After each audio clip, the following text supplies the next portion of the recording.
All right, welcome back.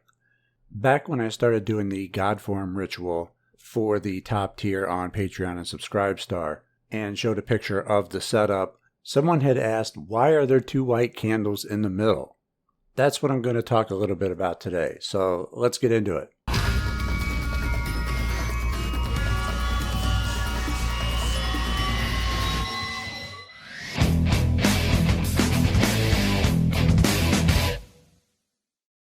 All right, so the two center candles on either side of the dark mirror are for the mirror. And simply put, the end.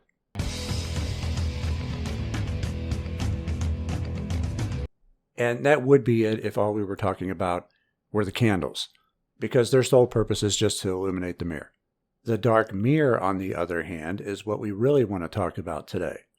See, the dark mirror has many uses. It could be for meditation, scrying, contacting and communicating with spirits, and even sigil charging.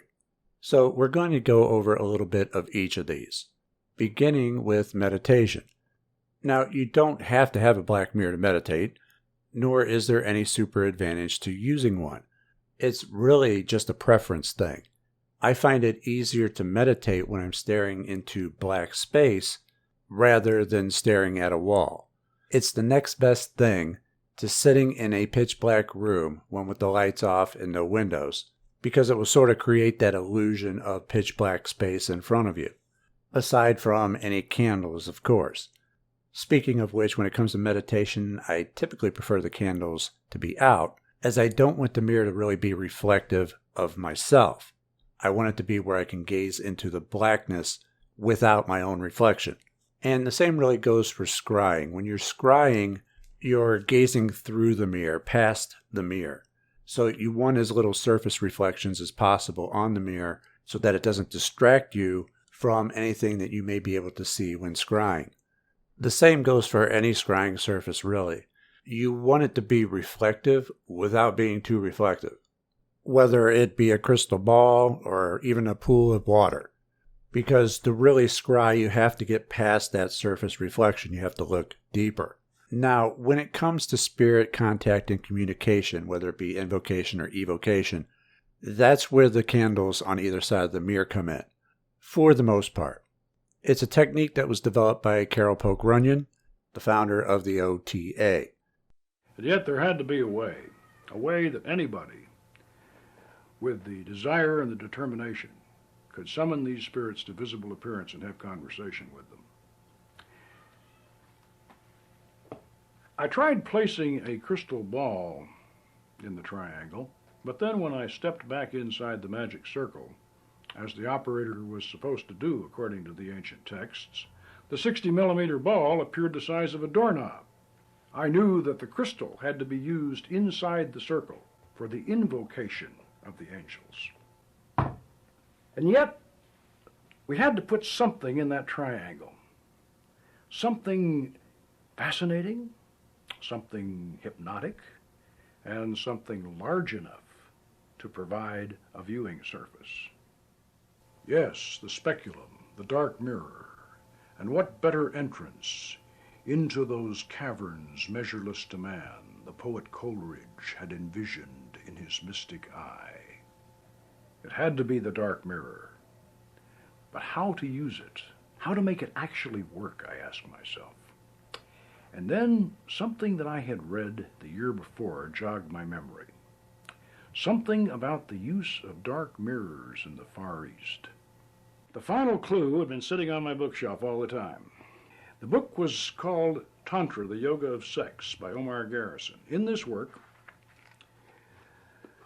the author described an ancient Oriental method of invoking the images of previous incarnations from the reflection of one's own face in a dark mirror flanked by candles. As I reread this section in Garrison's book, I felt a shiver of excitement. I was experiencing the same thrill that an archaeologist must feel as he brushes away the sand and looks down at the unbroken seal of an ancient royal tomb. I tried Garrison's experiment. and I found that it worked with remarkable effectiveness.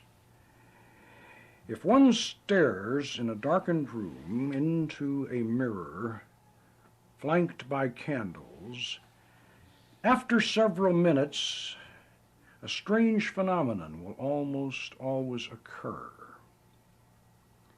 The familiar reflection will fade out, the mirror will go black,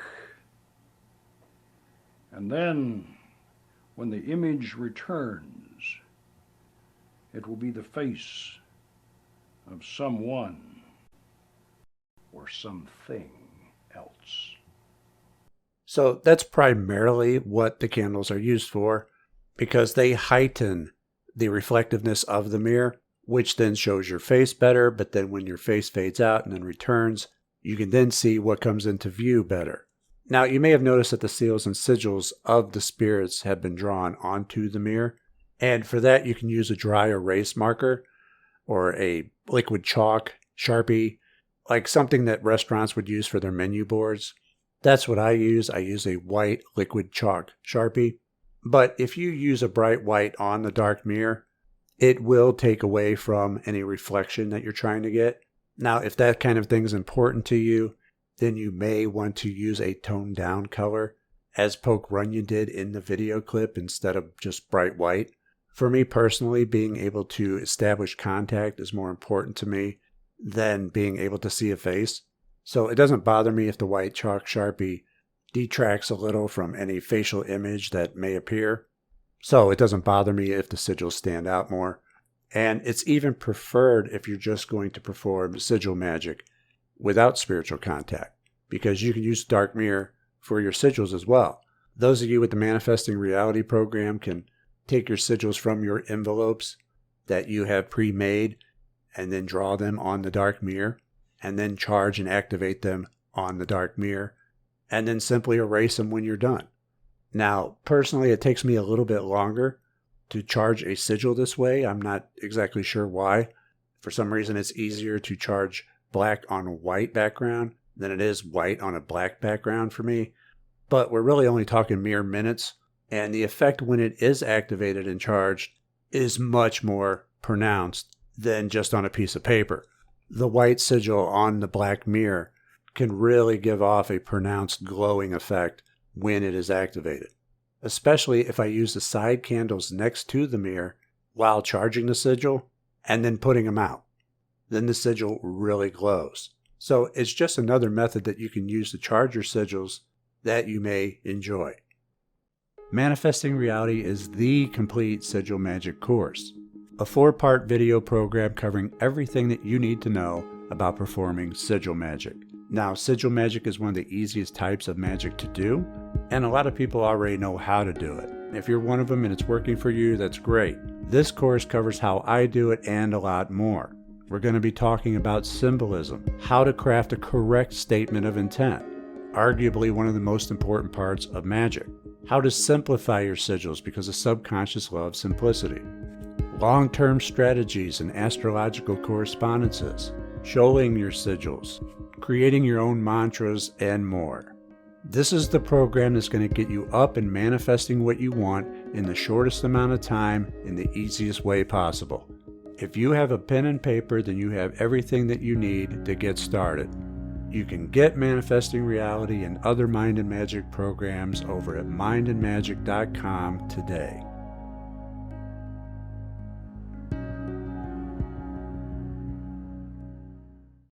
All right, so I hope you found this informative of the many ways that you can use a dark mirror in your magical practice. You can either make them yourself or purchase them online. Either way, you'll have to look up the how-to or where from. I've had mine for quite some time and can't exactly recall where I got them from. Probably eBay or Etsy or something like that. And also, either way, you're going to want to consecrate the mirror, typically by a moon ritual. Just look up how to consecrate a black mirror. I remember I had to bathe mine with some water infused with mugwort and then leave them out under a full moon all night. All magic mirrors have a lunar correspondence, not just the dark mirrors. For example, the mirror that I have in the black salt pit as a reflection and protection spell was also consecrated in this manner. Now, one last thing before you use the mirror for spirit contact and communication. I highly recommend that you know what you're doing first. Do your research, prepare, know what you'll need on hand, prepare your addresses and license to depart. Just don't think because you have a black mirror and a white chalk Sharpie that you can just now conjure goetic demons. It's not quite that simple, but yet this method does make it easier because you can keep the sigil in the triangle this way. If you are new to any of this, I highly recommend that you begin with angels first, because the angels aren't going to get upset with you for calling them, and so you can get some experience on what to expect. That'll be it for this lesson. I hope you enjoyed it. Please bless me with a like if you did, and consider sharing it to help others. Follow me on the social media links to come, and I'll see you next time. Take care.